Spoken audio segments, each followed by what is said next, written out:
ORRIONA, Book 1, Legacy, Chapter 12, Brunch and Bonding. Rian, kitchen and dining hall, the ORRIONA, 7 hours until arrival. The kitchen filled with the quiet rhythm of preparation as Rian worked, letting the simple act of cooking settle his mind. ORRIONA's kitchen held everything needed for a proper meal, the kind of thoughtful provisioning that spoke to her care in planning for her crew's comfort. The food synthesizer offered quiet assistance. Polarian Nebbery muffins complete. But Rian preferred crafting by hand when time allowed. The scent of fresh ingredients, the warmth of the stove, the steady motion of a blade against a cutting board, all of it carried purpose beyond mere sustenance. He'd chosen a brunch spread, something to bring them together before the next leg of their journey. Omelets steamed with fresh filling, griddle cakes waited for fruit compote, and toasted bread sat ready near preserves and butter. For heartier appetites, seasoned breakfast meats and crisp roasted tubers promised satisfaction. And, of course, coffee. No two-star systems would ever agree on what made the perfect brew, but he'd found a blend in the pantry that promised enough warmth and caffeine to draw even the most reluctant early risers.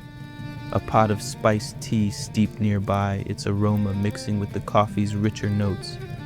The viewport dominated the dining hall, stretching from floor to ceiling in an unbroken sweep of transparent alloy.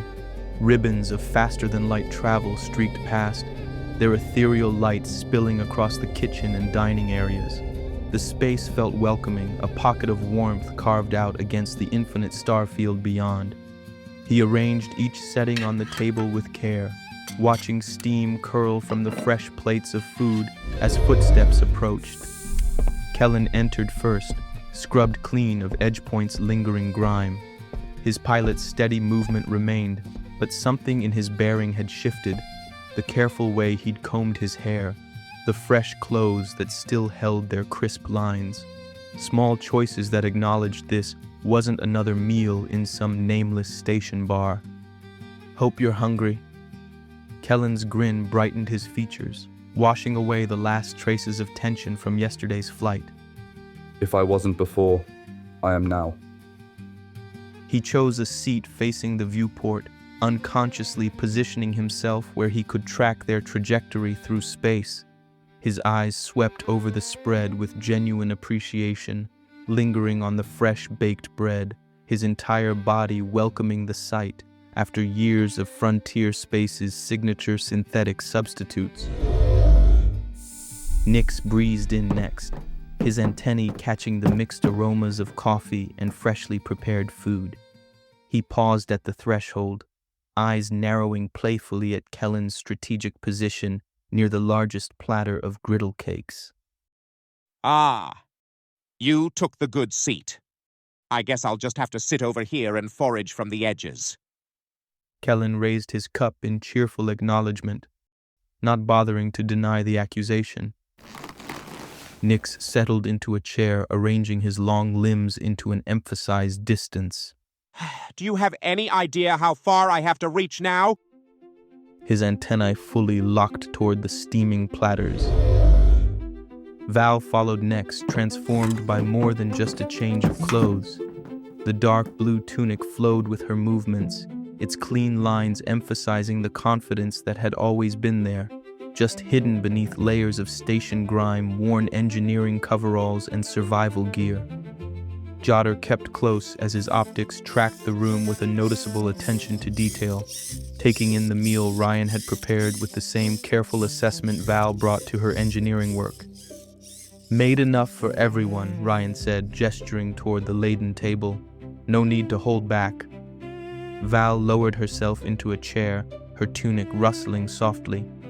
"Being shot at really works up an appetite. Count me in." She reached for the nearest serving dish, then stopped. Her eyes moved around the table, doing a quiet count. "We're one short." Jotter chimed in with an electronic sound, settling into a chair that brought him eye level to Nix. No one moved to serve themselves. Rian busied himself adjusting plates that didn't need adjusting. rearranging serving utensils already perfectly positioned. The silence stretched, not uncomfortable exactly, but expectant. He'd extended the invitation directly to Kai, had seen the exhaustion in the young man's eyes, the weight he carried. But extending an invitation and having someone accept it were different things entirely. Val caught his eye, a question in her glance. Rian offered a small shrug, a gesture that said, "We'll see." The minutes accumulated. Then, footsteps in the corridor. Kai appeared. The change stopped conversation in its tracks. He stood in the doorway, still carrying that edge of careful observation, but everything else about him had shifted. The station's desperate edge had fallen away, replaced by clothing that spoke of Primus world refinement, fitted lines and subtle fabric that transformed more than just his appearance. More striking was how he inhabited the space differently, a slight decrease in the scanning for threats or exits. Well, now this is a transformation. Kai met the teasing with unexpected poise. Just put on what was in my closet. You look put together. Val offered, her smirk carrying no judgment. Don't get used to it. Kai settled into a chair, though his deflection carried less weight. Rian placed tea before him, letting the gesture speak for itself. After a moment's consideration, Kai's quiet Thanks carried more than simple gratitude. All around them, the ribbons of faster-than-light transit spread across the viewport, painting moving stripes of color over the table and its fresh meal. Rian took a seat as well, tension in his shoulders easing now that everyone had arrived. Well, almost everyone. "Oriona?" he called softly, addressing the air. "Would you like to join us?" Golden light shimmered as her holographic form materialized, taking shape with the fluidity that had marked all her appearances. Her expression carried warmth as she regarded the assembled crew. Thank you for the invitation. Inclining her head toward Rian, I hope you all found your quarters comfortable. How did everyone sleep? Better than expected. Val replied, her voice softer than usual. First solid night of rest I've had in months, honestly. Jotter even powered down completely, which he never does on Edge Point. The bot's optics brightened in confirmation, a pleased electronic warble emanating from his frame. Perfect. Kellan added, his military reserve temporarily giving way to genuine contentment. Better than I have in about 2 years, if I'm being honest. Nix's stretch became a small production, arms sweeping, joints popping, ending with a satisfied sigh. I was unconscious the moment my head hit the nerve support gel. Oriona had replicated a Wumoli tree, and I haven't seen anything like them away from Tarika or our colonies. So that was a nice little surprise. Rian paused, his attention sharpening. In all their time together, through medical emergencies, late-night research sessions, Nix's endless theatrical commentary, he'd heard elaborate theories about viral mutations, colorful DeCavo anecdotes, and detailed catalogs of Dr. Vasquez's administrative failures. Tarika Prime had rarely come up. Rarely. And never like this. Almost in passing, as though it had simply slipped out. I have shared sleeping quarters with Rian for 2 years. He keeps the humidity at a level I can only describe as aggressively arid. A gesture toward Rian entirely without apology. But last night, my own room, proper humidity. For the first time in years, I could have sworn I was back near the Zara Ray Oasis pools. Rian smiled at that. Then noticed the room had gone quiet, collective attention settling on Kai. Kai met the expectant silence with a small, carefully neutral expression. I explored the ship's ambient sound library. No one pressed him on it. It was enough that Kai had offered anything at all. Please, Rian gestured to the spread before them. Dig in. He watched how each person approached the spread, seeing an unspoken language in the process. Kellan piled protein first, as if bracing for the next mission. His eyebrows rose at the first bite of omelet, though he kept up a brisk pace as if mealtime might be cut short at any moment. Val chose methodically, spacing her selections with the care of someone used to optimizing everything, from engine layouts to small talk. Jotter's lenses followed her choices as though verifying each step. Nick's, true to form, made an art project of his plate, layering flavors in odd combinations that he dramatically narrated. And this goes here. Oh, that's gotta go there. Each new taste sparked another observation, his eyes closing in exaggerated bliss as he savored each bite. Despite his refined outer appearance, Kai still tested every bite first. He spooned a small portion of the fruit compote onto his plate, then paused, dipped his finger into the mixture and swiped it across the inside of his forearm. Watching the skin carefully, he waited for a reaction that never came before finally taking his first bite. The gesture wasn't lost on Rian, a frontier folk quirk, born from star systems where food sources weren't always reliable, and allergic reactions could mean the difference between a shift worked and a shift spent in medical. It was the kind of careful habit that marked someone who'd learned to survive on the edges, where trusting the wrong meal could be fatal. Once satisfied the food was safe, Kai settled into a steady, almost eager pattern, returning more than once to both the compote and the fresh bread. Conversation flowed between bites, finding its own natural rhythm.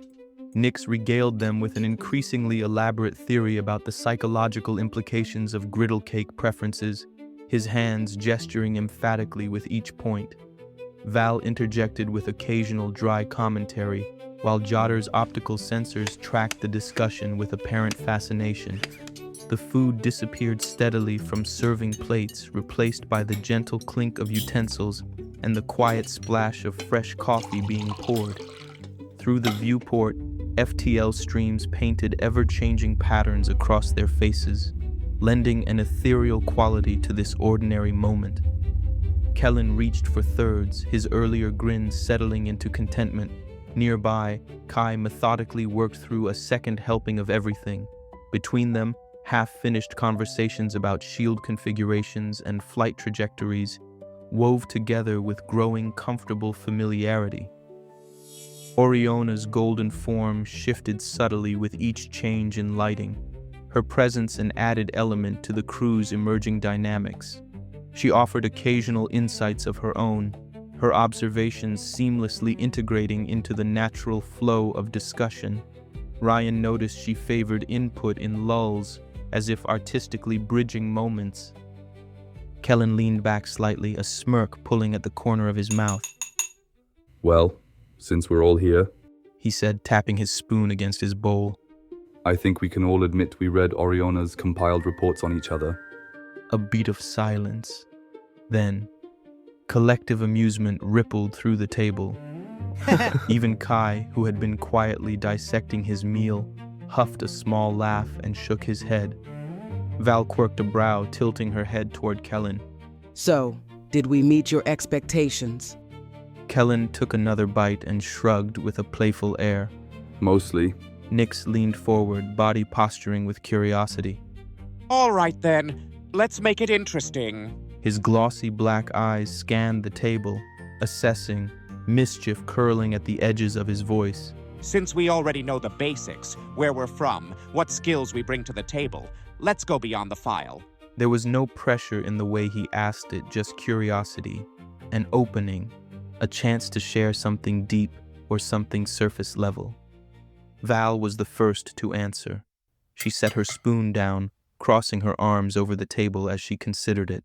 All right. She said, giving a small nod like she'd come to a decision. I used to paint. That got a few surprised looks. What? Before you ask, no, it wasn't some hidden talent kind of thing. I was terrible. Oh, I would pay to see that. Not a chance. Val pointed a finger at him, but her expression was amused. But yeah, back in the day, I used to take whatever scraps of material I could find and just put color on things. Didn't matter if it was walls, spare hull plating, old tech casings. It was just She hesitated, then shrugged. something to do. Rian could see it, the way she moved and how she analyzed everything with a mechanic's mind. Painting must have been a rare indulgence, something without rules or functions. Kellan leaned forward, resting his arms on the table. Do you still? Val shook her head. Haven't in years. Something in her tone made Rian wonder if she ever intended to again. All right, Kellan nodded, leaning back. that's a good one. Who's next? Kai straightened, professional composure flowing across his features. I tried growing what I thought were centurion berries in maintenance shafts. Turns out level 20's atmospheric scrubbers create the perfect environment for predatory flora. Val's spoon clattered against her bowl. That was you? Kai's careful delivery cracked as Val burst into laughter, her reaction drawing curious looks from around the table. 4 years ago, half of the station's maintenance crew refused to service Level 20's primary ventilation system because something kept trying to eat their diagnostic probes. She wiped at her eyes. The plant had wrapped itself through 3 junction boxes. It got a bit ambitious. Kai admitted, the corner of his mouth twitching. Started reaching for bigger targets. Nix clapped his hands together. You're telling me our refined friend here cultivated carnivorous station flora? It was supposed to be small. Just an experiment. Didn't expect it to develop a more sophisticated taste. Yeah, well, station admin ignored it, eating surplus security mech for months. Val set her mug down. That is, until it became a real problem when it reached the flappers and a hard dock. Val added, causing Nix to nearly choke on his drink. Jotter and I were still relatively new to Edge Point. The hard dock is not a docking port. Oh, yeah! Only one of the best adult entertainment establishments in the frontier. Kellan blinked. Rian cleared his throat. I got called in when they threw together an emergency engineering task force. You've all been summoned here because we have a bit of a situation unfolding in some of the lower levels power distribution junctions. Kill the plant by the end of the day cycle and we'll double the rate. Jotter, I need you to hold that junction box open. Celestial shit! It's everywhere! No! It's eating my tip money! Oh, stars! It's gotten into the hard dock supplements and intimacy assistance meds. It's throbbing! It's really throbbing now! Its vines are so hard, we can't cut through it. Flappers, you've all got to get out of here. Jotter, toss me the Tarkarian flamethrower.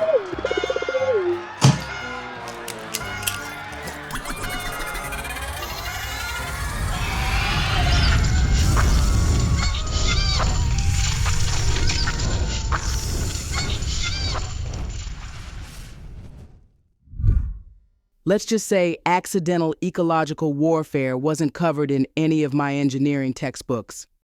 So that's why Level 20 still has those no unauthorized botany signs, Yeah, among other reasons. Kai said, lifting his tea in a mock salute to his unintentional legacy. Nix's attention sharpened on Kellan, a glint in his eyes as his fingertips tapped a thoughtful rhythm against his chin. All right, Captain Charming. Your turn. Kellan's posture shifted, military-trained muscles releasing their perpetual readiness as he tilted his head back. The lighting from the viewport cast stellar patterns across his features, highlighting the way his expression balanced between consideration and something more calculated. Then his face arranged itself into perfect neutrality. I knit. The confession dropped into complete stillness. Even the soft clink of utensils against plates ceased. You knit. Kellan's nod carried the same steady confidence he'd shown while piloting them through yesterday's firefight. A bright laugh burst from Val, the sound carrying notes of honest delight. You're serious? Completely. A genuine smile transformed Kellan's features as he set down his mug. My mom picked it up during those long cargo runs between systems, said the repetitive motion helped combat the endless waiting between jumps. He settled back, coffee steam coiling in the artificial gravity. None of my siblings had the patience for it, and being the oldest still at home, I started learning with her. Simple things at first: scarves, gloves, little projects for the younger ones. The light from passing stars caught in his green eyes, memories softening his expression. She'd work these incredible patterns into everything. Stories, really, if you knew how to read them. Didn't touch yarn much during my sector guard days, but some skills stick with you, even when you're not looking to keep them. He lifted one shoulder in a half shrug. Kai shook his head, mouth quirking. You know, that kind of revelation would have gotten you killed on any level below 15. A hard-earned sec guard reputation, destroyed by yarn. Unless Wallerina got wind of it. Her workshop was always acquiring skilled hands. Nix elbowed Kellan. I'm a little offended. Wallerina never once approached me, and I have the best hands on the station. Just ask... Val interrupted by striking her fork against the plate. Amazing how many people with technical skills end up owing her favors. Never seen them leave either. Guess I dodged that particular recruitment drive. His gaze moved from Val to Kai, warmth returning to his features. I have to admit, the company here is significantly more appealing than any backroom operation. I'll be inclined to agree, but only after you knit me something. Something fabulous. All right then, I'll see what I can do. Rian noted how this exchange had altered the crew's collective energy. The revelation of this unexpected skill had somehow made Kellan more approachable. It was fascinating how such small disclosures could reshape group dynamics. Kellan leaned back. Well, Doc, your turn for revelations. Ryan's fingers traced the ceramic edge of his mug, steam rising between them as he weighed decades of stories. The soft drone of the ship's air recyclers filled the thoughtful pause. Nix's grin widened, indicating a mischievous thought. Oh, tell them about Rocco 6. Rocco 6. He wants the story of my first medical assistant bot. Rocco the legend. Rian rubbed his temples, a gesture of deep remembered fatigue. I was desperate, broke, fresh out of my residency. Bought it off some shady dealer on Meridian 346. Yeah, Doc. He's a good medical assistant. He'll make your job a lot easier. Does he have prior surgery experience with Centurions or Lobus? The best in the system. You'd have to travel 2 gates to find anything better. What he failed to mention was its previous life as a holo gangster for an immersive crime drama. Ooh, this is gonna be good. The first red flag should have been when I activated it, and its first words were, Doctor. No. Do it right. Do the voice.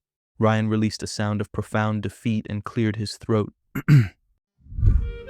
Yo, Doc, nice little medical practice you got here. Be a real shame if something happened to it, you know? Kellan snorted into his drink, trying and failing to contain his laughter. But I was 3 months behind on rent, Rian continued, returning to his normal voice. So I convinced myself it just had character. He shook his head slowly. My first patient was an elderly Centaurian grandmother with arthritis. Oh, it's my back again, Dr. Jengu. Just the consequences of being old, my dear. You're looking great, Mrs. Holt. You're experiencing some joint inflammation that we can manage with medication. He paused, bracing himself. Rocco looked this sweet old woman dead in her 4 eyes and growled, Listen up, see? The doc says you got some rusty hinges. He's gonna slide you some juice to grease you up. Now take the stuff and scram before you make the place look bad, you hear? Oh dear, that's a little rude. Kellan was now quietly wheezing with laughter, his shoulders shaking. What was the final straw? Ryan's voice dropped, becoming serious. Emergency surgery. A freighter captain had a massive heart attack. The family was gathered. It was touch and go for hours. I finally stabilized him, went out to give them the good news. I said, "He's going to make a full recovery." The entire table held its breath. Rocco stepped in front of me, surveyed the worried family, and announced, "I'm gonna be straight with you. The man you marry, gone, done. Whatever he was before today, forget it. That guy's not coming back." Oh, stars! The wife fainted. Nix cackled, slamming his hand on the table. Just dropped! You killed my father? You're gonna pay for this, Doc. Wait, there must have been a mistranslation. I'll show you a mistranslation, you son of a bitch. You want a piece of my circuits? You want a piece of my circuits? Rocco did eventually amend what he meant. What is coming back is somebody who eats right and does what the doc says. Think of it as a trade-in. Ryan picked up his tea. After that, I decided working with an intentionally dramatic assistant was a significant upgrade. Damn right. Most days. Then all eyes shifted to Nix, who took a moment to bask in the attention. He tapped his chin, drawing out the silence like a seasoned performer. All right. Picture this. DeCavo Prison's mandatory vocational training program. Kai raised a brow. Oh, please. They barely trusted half the inmates to hold a broom properly. But they had to pretend they were rehabilitating us, so they offered classes, cooking, fabrication, xenolinguistics. You know, the essentials. Naturally, I chose theater arts. They let you, of all people, take theater? Valonara, I was an incredible addition to DeCavo's thriving arts scene. Without my visionary interpretation, that production had absolutely no chance of winning a pardon. Not the traditional pardon. A performing arts recognition for distinguished original narratives. And the competition was fierce that cycle. Ryan rubbed his temple as Nix leaned forward, his voice dropping conspiratorially. For once, DeCavo reached for something with genuine artistic ambition. No conqueror shall name these ruins, which, for those of you tragically unenlightened souls, is the great inner meridian zone tragedy about the Transcendents, their secession from the Council, and their choice to, well, you know, unalive their own planet. Let me guess. You played the tragic hero. Oh, Prince Kalervin, the galactic heartthrob of the Transcendency Wars. He gestured at himself, slowly, top to bottom. I mean, come on. Yeah. Well, I had prepared a whole internal landscape mapped out for that character, but the warden, Director Hesopoli, said my vision lacked the existential dread of a civilization facing self-inflicted oblivion. His antennae stilled. Cell Block 2's Grimby got the part. Remarkable stage presence, but absolutely nothing happening behind those eyes. How many people actually auditioned for this? Was it that competitive? Extremely. Nix straightened with great dignity. You were lucky to even make callbacks, so it was inevitable that I would be cast. Ryan, without looking up from his cup, said, "As grieving war widow number 4. The what now? I was Lady Antheria. Nix gave Ryan a look. And let me tell you, I stole the show. And how did you do that? Well, the script may have been a tad overwritten. Very, very bleak monologues. Lady Antheria, on the datapad, wasn't exactly spotlight material. So I made a few creative adjustments. You rewrote a revered tragedy? Oh, I elevated it. The script called for a tearful farewell. A few lines, a lingering look, exit stage left. I felt that undersold the moment on 2 counts. First, Lady Antheria had thoughts about the Meridian Council's role in the whole affair that the playwright completely ignored. So I delivered a 40-minute soliloquy on the geopolitical consequences of sending your husband to die for a council that started the war in the first place. That's a long time to talk. Oh, I wasn't just talking. Nix tilted his head. Second, Lady Antheria deserved a proper goodbye. The Prince of Polaria, dissident, cast out of the royal family, architect of the longest fracture of the crown in known history, deserved to feel what he was leaving behind. So there was also interpretive movement. Like a performance? The tragedy of no conqueror shall name these ruins hinges entirely on Kellan, his presence, his weight. The audience must feel him, what Lady Antheria is losing, what she is sending into the void. Or the whole thing collapses. Nix pushed back from the table and crossed to the floor-to-ceiling viewport, hands clasped behind his back. The FTL ribbons found him immediately. Slow, cold bands of light sliding across his scales, draining the orange to something brackish and unreadable, swallowing the purple entirely. His antennae, usually expressive and restless, went still. In the shifting dark, they cast long, thin shadows up the viewport glass. He looked, Rian thought, genuinely ominous. Possibly on purpose, possibly not. With Nix, the distinction had never been easy to locate. Grimby understood the blocking, the costumes, the general shape of a man standing on a stage.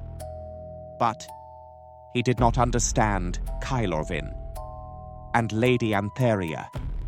She cannot grieve, cannot send off a man the audience doesn't believe in.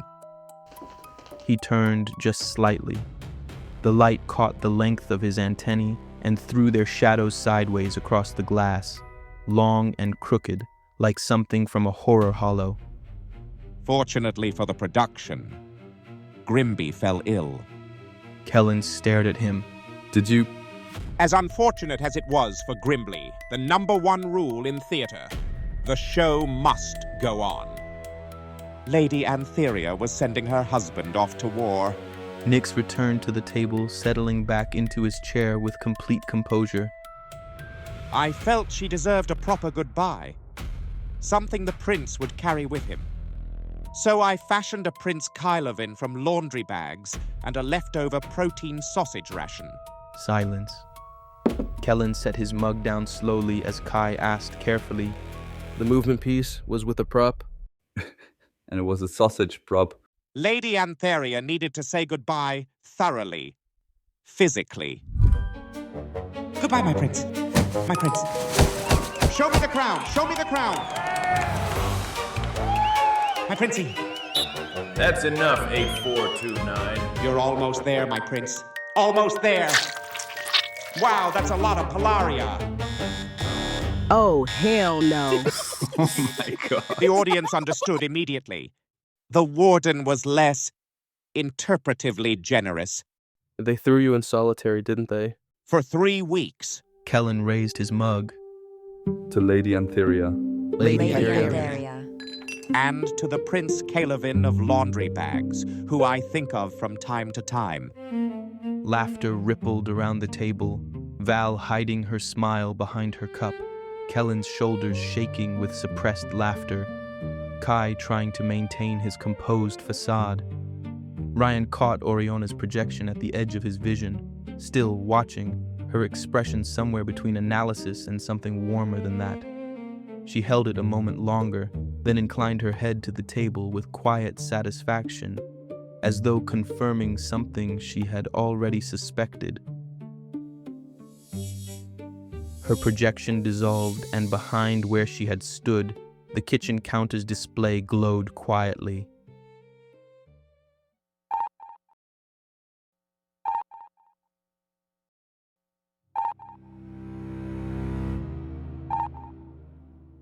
A countdown timer.